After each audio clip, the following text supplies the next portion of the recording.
എന്തായി നോക്കുന്നേ? തകർത്തിരുന്ന friend request അയക്കുന്ന ആർക്കാ? ഞാൻ കഴിച്ചൊന്നുമല്ല. ഞാൻ എന്റെ ടീച്ചറിന്റെ മ്യൂച്വൽ ഫ്രണ്ട്സ് ആരൊക്കെയാ നോക്കിയതാ. ഓ അത് ശരി, അതായിരുന്നോ?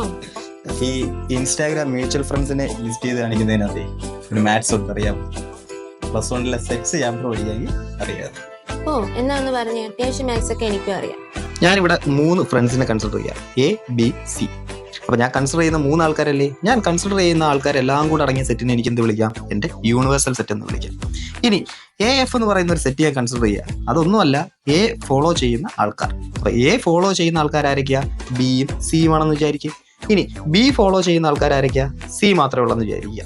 ഇനി C ഫോളോ ചെയ്യുന്ന ആളാ, അത് B ആണെന്ന് വിചാരിക്കും. സോ നമുക്ക് മനസ്സിലായി, A Bയെയും Cയെയും ഫോളോ ചെയ്യുന്നുണ്ട്, B Cയെ ഫോളോ ചെയ്യുന്നുണ്ട്, C തിരിച്ച് Bയെയും ഫോളോ ചെയ്യുന്നുണ്ട്.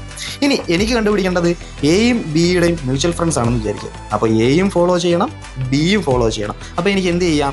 എയിലും ബിയിലും കോമൺ ആയിട്ട് ഫോളോ ചെയ്യുന്ന ആളെ കണ്ടുപിടിക്കാൻ അല്ലേ. അപ്പോൾ എനിക്ക് എന്ത് ചെയ്താൽ മതി? ശരിക്കും എയുടെയും ബിയുടെയും ഇന്റർസെക്ഷൻ എടുത്താൽ മതി. സോ AFന്റെയും BFന്റെയും ഇന്റർസെക്ഷൻ എടുത്താൽ അതിലുള്ള കോമൺ എലമെന്റിനെ നമുക്ക് കിട്ടും. അതായിരിക്കും നമ്മുടെ മ്യൂച്വൽ ഫ്രണ്ട്, അതായത് എയുടെയും ബിയുടെയും മ്യൂച്വൽ ഫ്രണ്ട്. ഇനി എയുടെയും സിയുടെയും മ്യൂച്വൽ ഫ്രണ്ട് ആണ് എനിക്ക് വേണ്ടതെങ്കിലോ AF ഇന്റർസെക്ഷൻ CF എടുത്താൽ മതി. അപ്പോൾ എനിക്ക് എന്ത് കിട്ടും? എയുടെയും സിയുടെയും മ്യൂച്വൽ ഫ്രണ്ട്, കോമൺ ഫ്രണ്ടായ ബിയെ കിട്ടും. ഇതേ ഐഡിയ യൂസ് ചെയ്താണ് ഇൻസ്റ്റാഗ്രാം നമുക്ക് മ്യൂച്വൽ ഫ്രണ്ട്സിനെ കാണിച്ചു തരുന്നത്.